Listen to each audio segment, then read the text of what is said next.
Hi friends, welcome to my channel. My name is Lynn and this is my flip of the Spellbinders May 2025 club kits. As per usual for my flip videos, I'll be making at least one flat, one layered, one interactive, and one pop-up card. I'm going to be featuring the small die of the month, large die of the month, stencil of the month, clear Stampin' die of the month, and I think that's it. But I also do get the glimmer of the month, and it hasn't arrived yet, but I will get the better press of the month as well. But here's a close look at the 4 cards that I'll be making in this video, and because my flip videos do tend to be a little bit on the long side, I will timestamp each of these cards. So if there's just the one in particular you want to see how to make, you can skip straight to that portion. Now let's make these.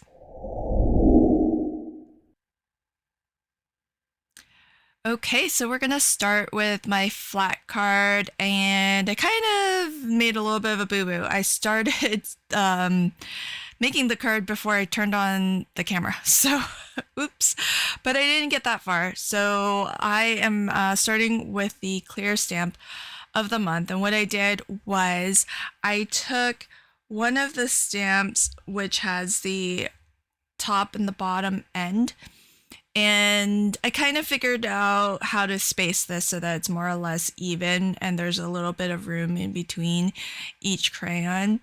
And what I want to do is I want to have a slightly lighter color in the center, so I'm taking the second generation stamp. So with the exact same ink that I stamped the top and bottom portion, I am inking up the middle portion of the crayon, stamping it off onto some scrap paper, and then stamping again. So that gives me this really a perfect match where it's the exact same colors, just a little bit lighter, and I don't even mind that it's a little bit mottled. You know, it's not quite super even. But as a quick, easy way where if you don't have like a ton of different colors, but you're looking for something just like a little bit lighter or a little bit darker, because you could always darken the part that you want to look a little bit different by overstamping. And so kind of just depends on the look that you're going for, but I kind of find that the second generation stamping gives you more contrast than overstamping, like stamping the same area twice. With the clear stamp of the month, super duper cute because you've got some different options for like little arms and legs, but it's just like stick figure arms and legs, and also different options for little faces that you can stamp onto these crayons. So I've just tried to position this. I guess it wouldn't really matter too much because they're stick figure arms, but I just tried to position the arms so that they're not really crossing over each other too much, and that way I feel like it's a little bit easier to kind of read it, to like make out what's what. And then I'll just choose some different faces. There's 3 different, I guess, body, arms and legs, and then 3 different faces that you can choose from. And it's a super cute stamp set. I am actually doing all of this directly onto my card base, so that when we're talking flat, this is 100% flat, which I don't typically do, because my definition of a flat card is just that it's an easy mailer. And to be honest, quite a lot will actually ship in the US for the cost of a single stamp, even if you do use like a little bit of foam, especially if you're like me and you use low profile foam. But the way that I define a flat card is your card base plus at most 1 layer of additional cardstock and flat embellishment, so nothing too dimensional. But one of the main reasons why I push myself to make flat cards is because I really always want to have a little bit of a stash of cards on hand that are easy to mail, because so many times I've actually put something in the mail and it's actually come back to me due to insufficient postage or non-machinable because it's too thick. So it's nice in a pinch if you really want something to make it to its destination to go with a flat card. Now, I wanted to ground these crayons a little bit so that they don't feel like they're just kind of hanging out midair. So I just took a gray alcohol marker and I'm just putting a little bit of shadow, and I'm using the zero colorless blender to blend some of that out too, so that it doesn't have such a sharp line. And that's pretty much it. It's a really pretty simple card to make. Oh, I forgot I did this. So the last finishing touch that I'm putting is just to give a little bit more shadow where the middle of the body is. I'm just adding a light gray, and the light gray just helps to darken, you know, the color underneath it a little bit. And actually, when I was stamping, I wasn't 100% perfect. So some of those areas, there was like a little bit of a gap. So using the gray also covers the gap a little bit. And then I went in and added a little bit of white highlight. So that helps to actually give these crayons a little bit more dimension, make them look a little bit more rounded. And now that's the end of this card. And I will do another close-up look of all of the cards at the end. So now moving on to my layered card. This is going to feature the stencil of the month, which has, you know, it's kind of interesting because it's got a layered, it's a set of the stencils is layered to give you this fun pencil background.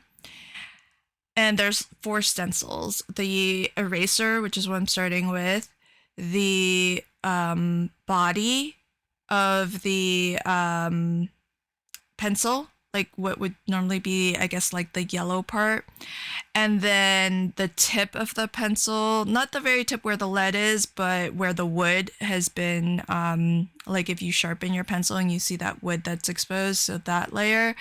And then the very final layer is the tip of the pencil and some stripes down the barrel of the pencil. And so you have a set of 4 layering stencils, and then there's an extra stencil that's just a really cool background. So I thought that was kind of neat. It seems like a little bit of a bonus. I'm not sure what the background is actually. I haven't crafted with it because I'm not 100% sure.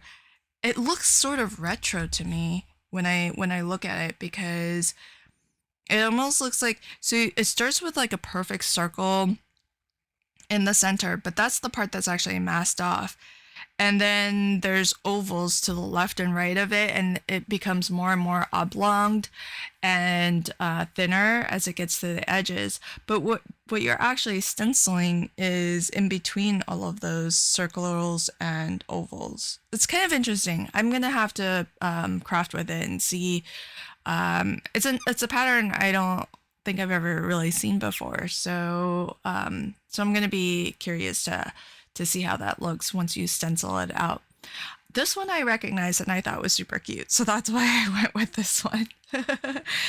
So I saved the layer that has the very tip of the pencil and the stripes, because this does go over the barrel of the pencil. So you do want it to be a darker color than whatever you've chosen to be the body of your pencil, which in my case is yellow. And I'm using the Trinity Stamps Blending Buddy, which I've grown to really, really love. And I really cannot thank Carrie Rhodes and Tanisa, who's the owner of Trinity Stamps, Carrie's the one who introduced them to me and convinced Tanisha to send some to me. And over time, she's actually sent me an entire set. So it's kind of, I feel so lucky because they really do blend beautifully, and they make quick work of stenciling a background like that. So I've got other elements for my card already assembled and ready to go. So this being my layered card, I'm already going to start off with a layer of black cardstock. Then I'm going to add my stenciled background right on top of that.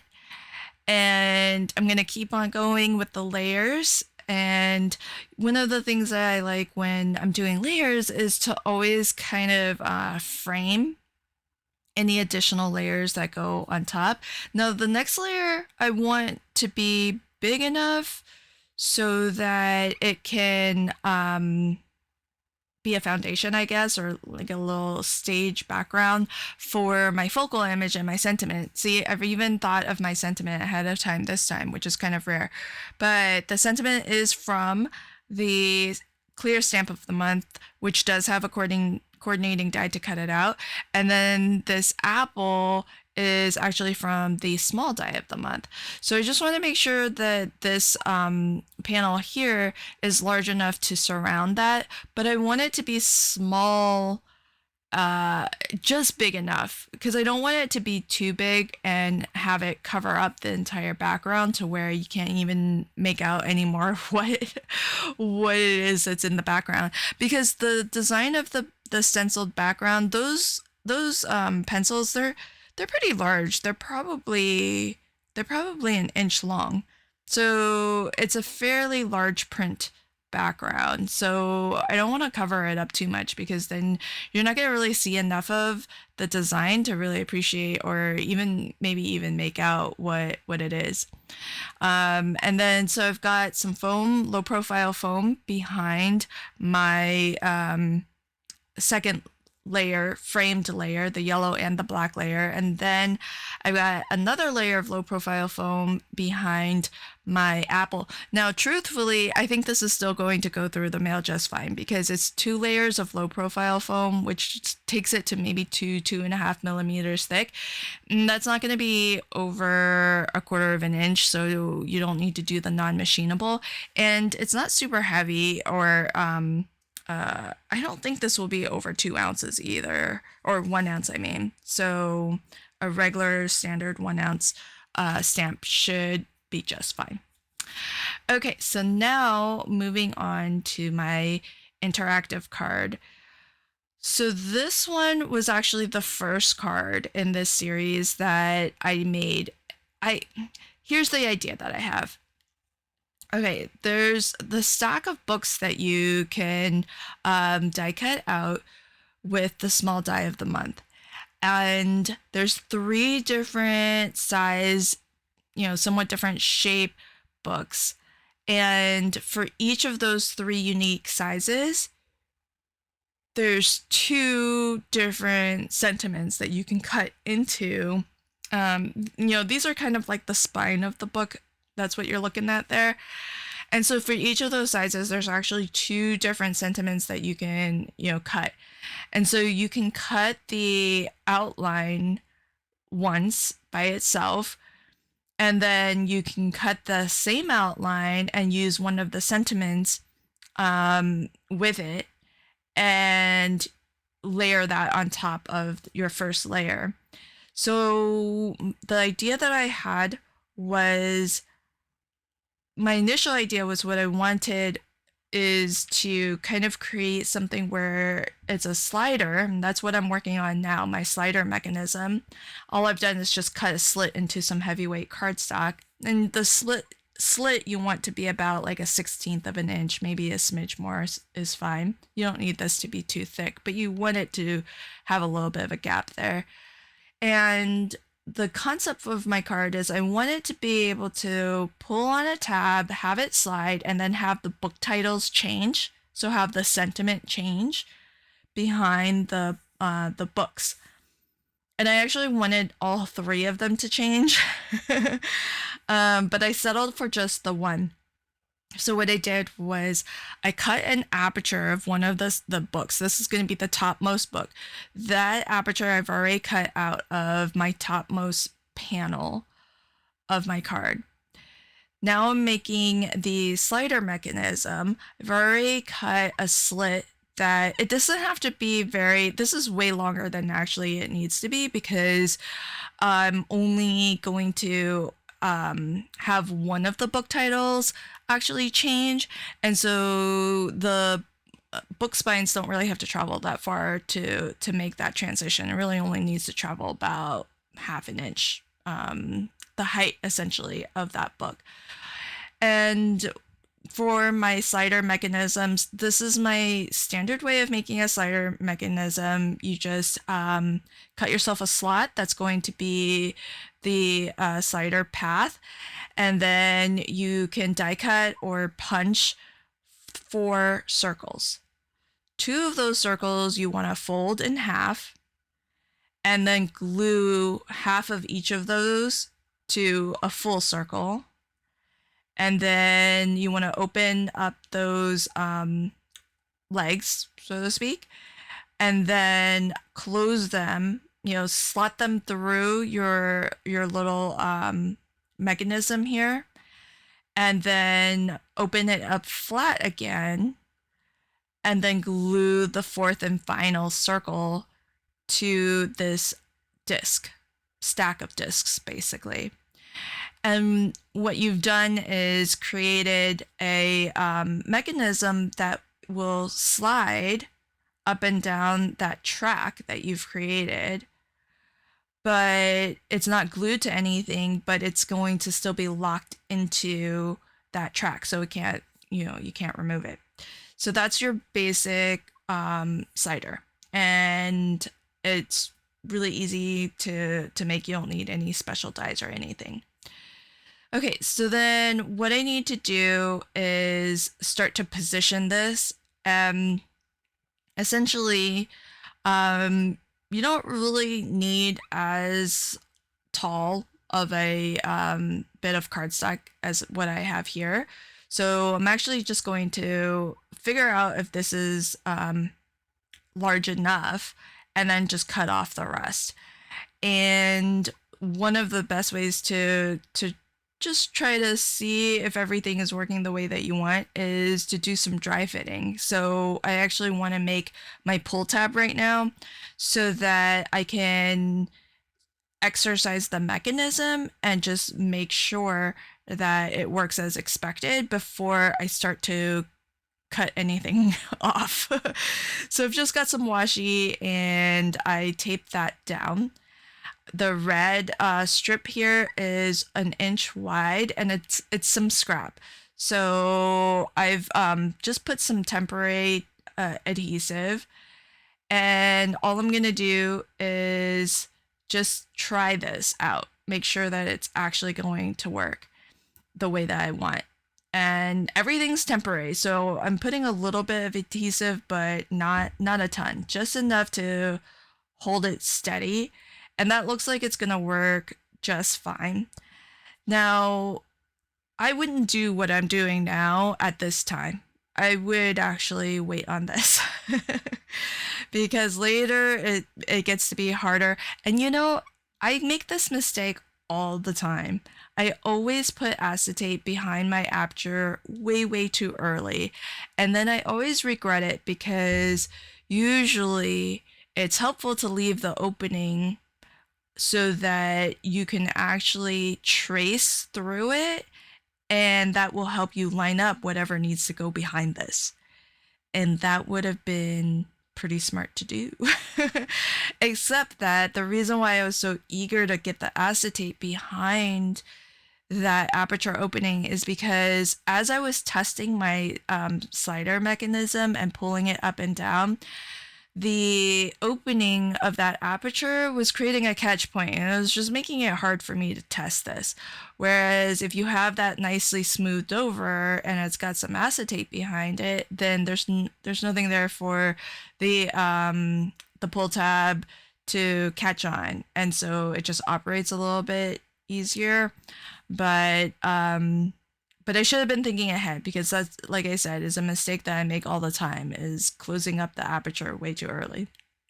Okay, so now that I know that this mechanism and more importantly, the track that my slider disc is moving, definitely long enough. So I've got some low profile foam on both sides. So I've got low profile foam on the side that my pull tab is going to be.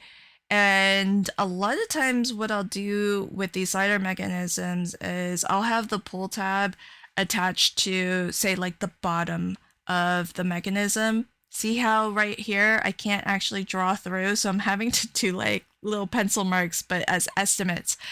If you didn't glue the acetate to the back of that first panel, I would have been able to just trace right through that, and I would know exactly where I need to position my slider mechanism and exactly where I need to position the book that I want to be visible. But here I am again having to do a little bit of a dry run to make sure that I've got this all glued in the right spot. And it's just way more difficult doing it this way, to be honest. The other thing that I realized is, even though I put foam on both sides, both like edges, the left edge and the right edge, that foam should not have gone all the way down to the bottom, because look how wide my book is. So I can't have foam that will, or anything that will impede the movement of that slider mechanism, which includes anything attached to the slider mechanism.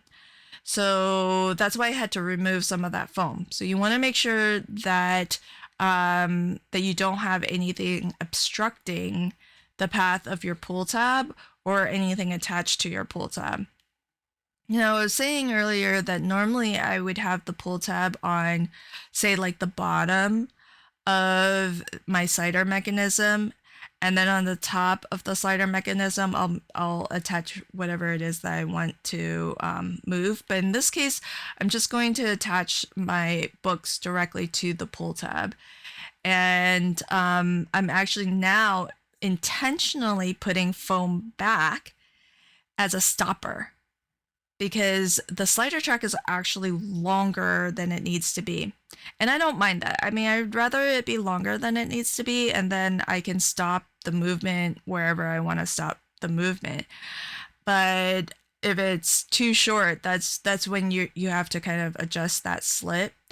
But so that's why I like to just aim for something that's a little bit longer. Now, for the foam to actually serve as a stopper, the low profile was too low.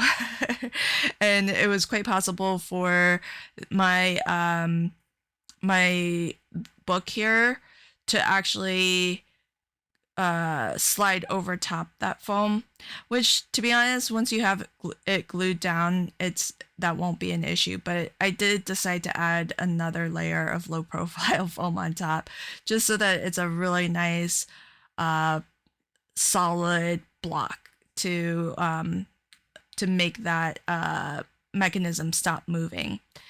And that's pretty much like the mechanism complete. So I keep double checking and triple checking to make sure everything is positioned correctly. And ultimately, my pull tab, or the thumbnail, like the little thumb notch that I die cut out at the top, that little half circle, something got off, because it's not centered anymore.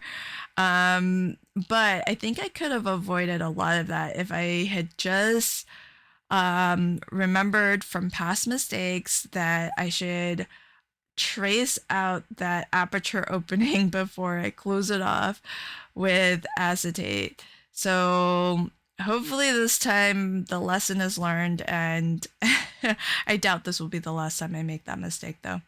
So Whenever I'm making interactive or pop-up cards, I do always like to make sure that I'm using a liquid adhesive so that it's going to be a really good strong hold, because anything that moves and gets like operated, you really want to make sure that it's nice and sturdy. So the pull tab is actually 2 layers of cardstock, because I want to make sure that it doesn't feel like floppy as you're pulling it. And I really wanted that red color, but that particular cardstock I think is only 80 pounds. So I would definitely recommend for your pull tabs 120 pound cardstock. And now the last thing that I need to do is just add some more foam so that I can glue that top panel down to my card base, because my mechanism's already glued to my card base. And I'm just using these Barely Art cubbies. This card is definitely not an easy mailer. It is a thick, chunky card. This probably, well, this definitely, because I think it's a quarter of an inch is that foam from Barely Art. And so you definitely need a non-machinable stamp for this one. But I like to be generous with the foam so that I can really just make sure that there's no like saggy portions in the center, and that top layer has good support.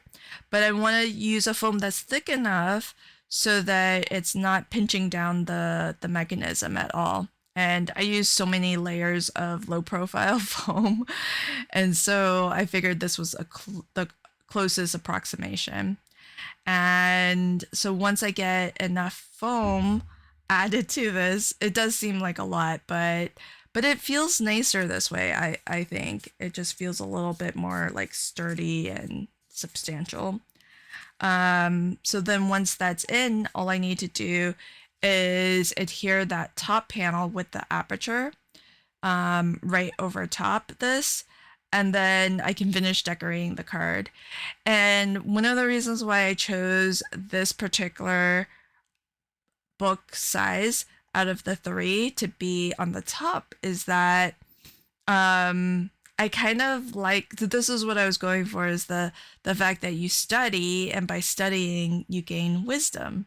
So that was my idea behind why I wanted these 2 sentiments in particular to flip, because the other options were let's see, the leftmost one I think says student and knowledge, and then the middle set of books is teacher and congrats.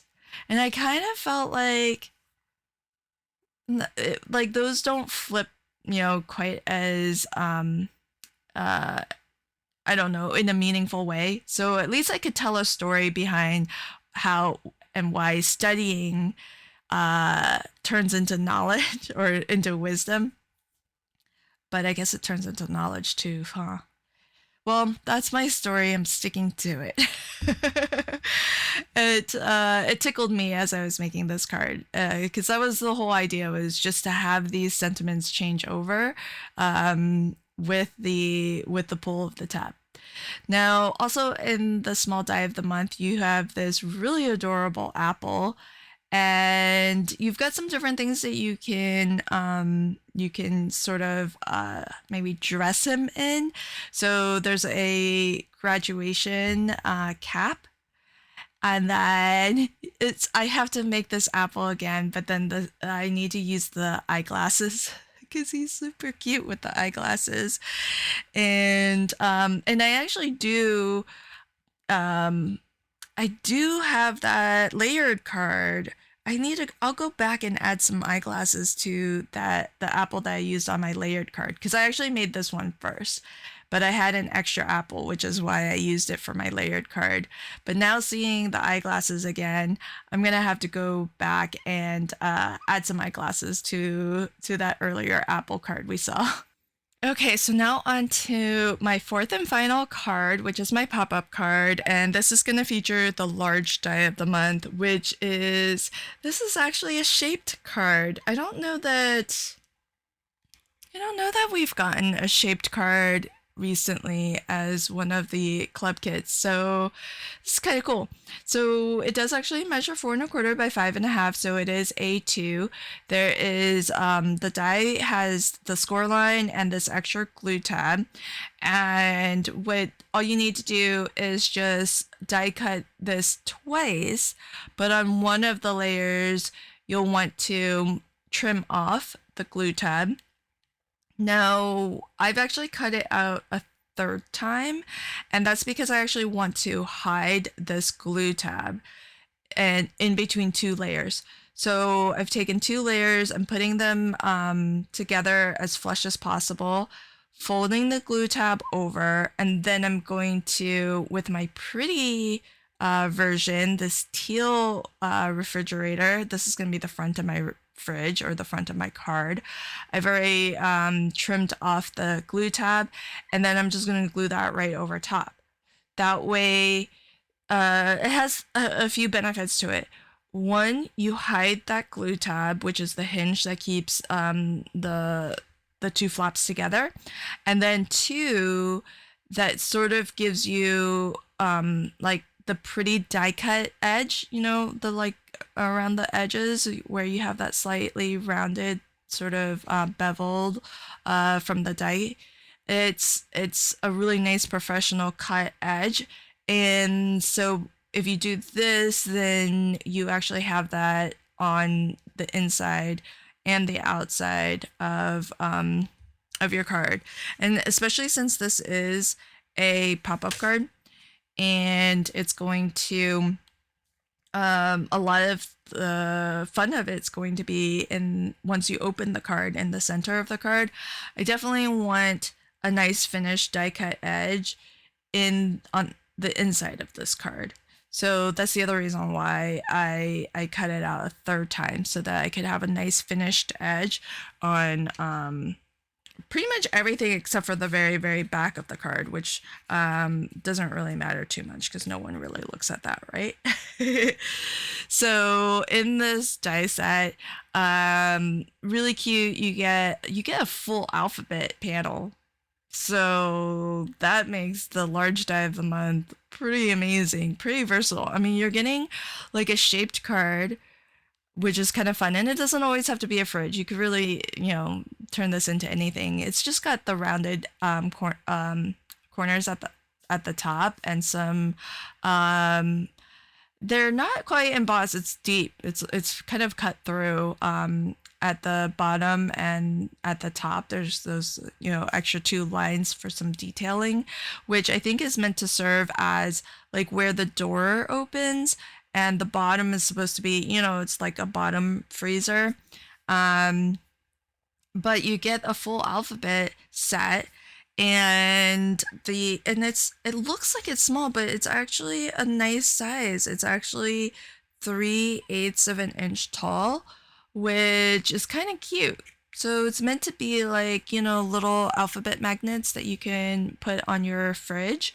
And then there's tons of little other accessories and things that you can add, little notes that you can put, little Polaroids. So what I did with the Polaroids was there's a Polaroid frame, but then there's also a die that cuts out like what would be the photo. And so I just found some pattern paper and die cut the photo portion out of pattern paper. And for the things that are meant to be magnets, well, besides the letters, I put some of my diamond glaze to give it that glossy finish. Okay, so my pop-up card is going to be a platform pop-up. So this piece measures 5 1/4 wide, and I scored it at 1/4 of an inch and 3/4 of an inch along that 5 1/4 edge from both sides. So score at 1/4 and 3/4, turn it 180, and then score at 1/4 and 3/4 again.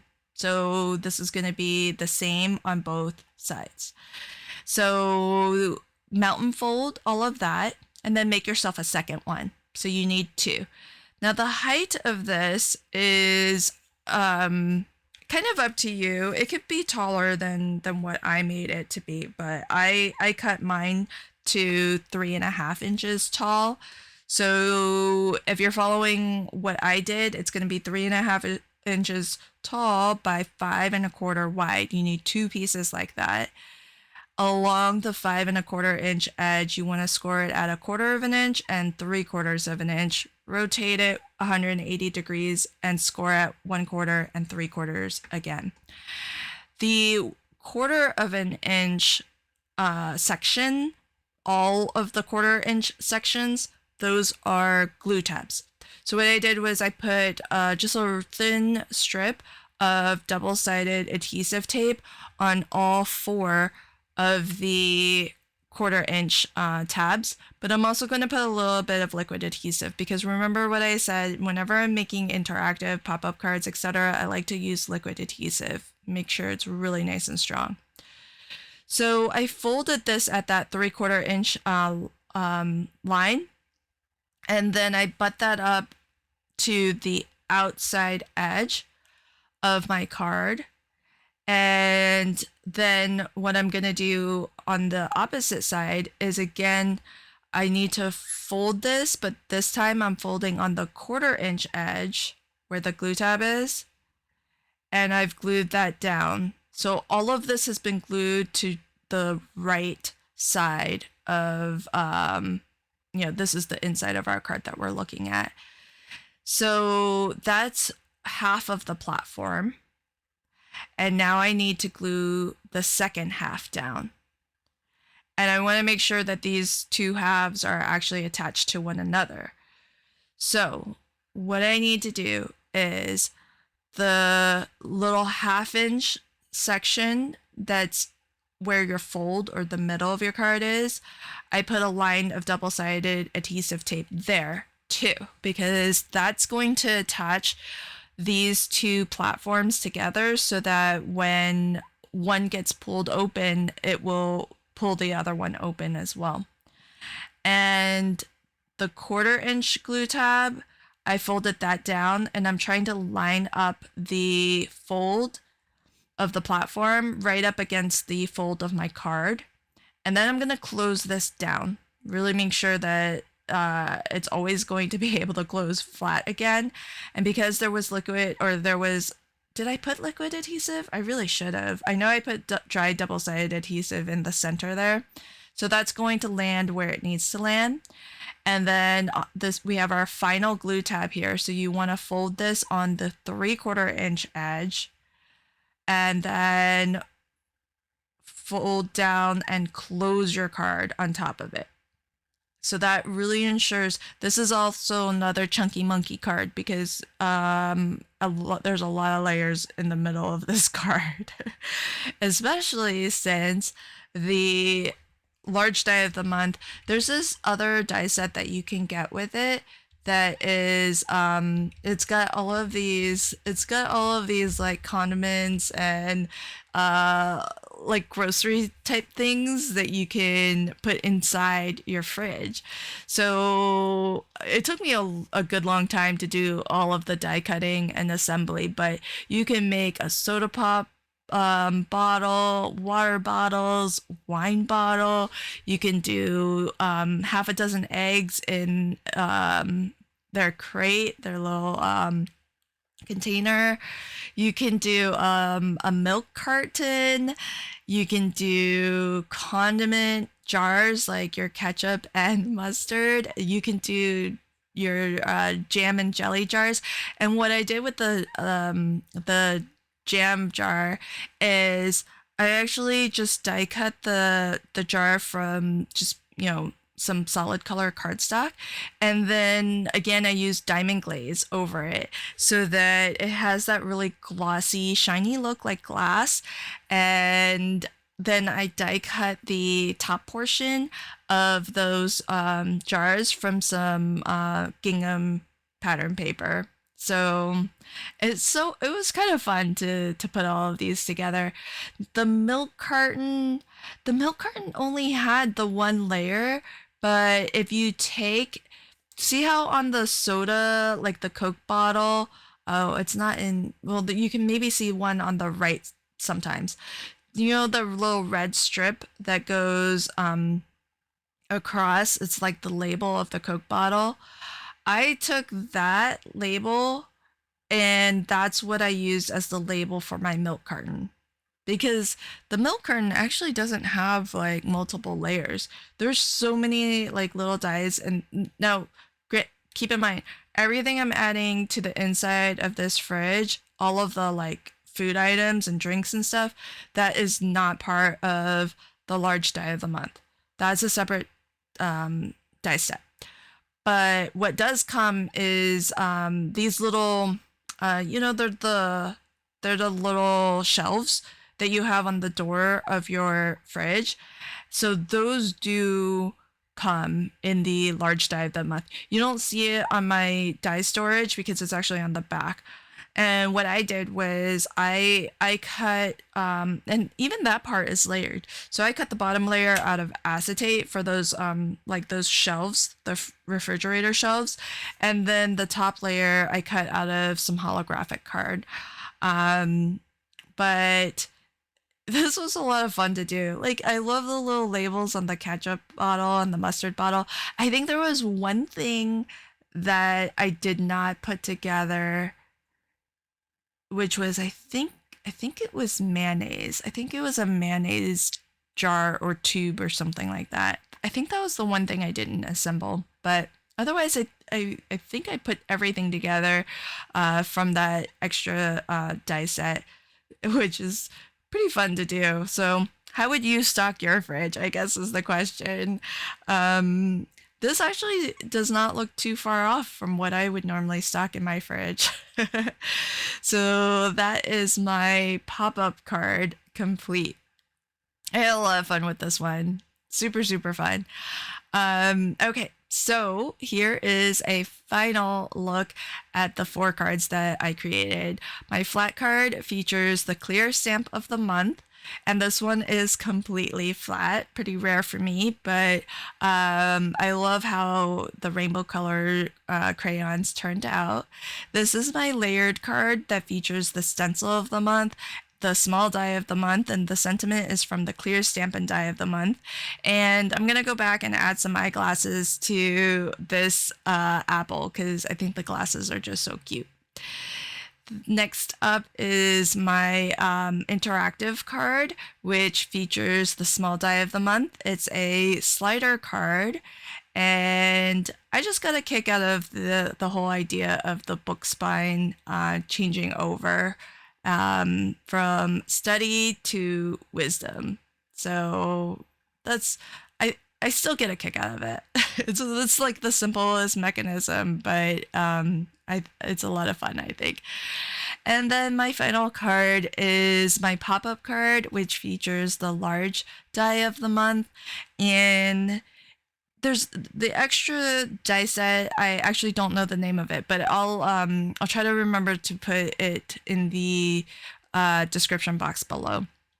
But super super cute, really fun. This is a platform pop-up, so think of it as like a stage. Normally when I make this style of card, it actually has more things popping up from it, but I like how I've used it in this pop-up card. So let me know if you have a favorite out of these 4. I think my favorite one is the interactive card. But tell me, which one do you like? Thanks so much for catching my video today. I'm going to leave links to everything in the description box below. And until next time, happy crafting and have a fabulous day. Bye.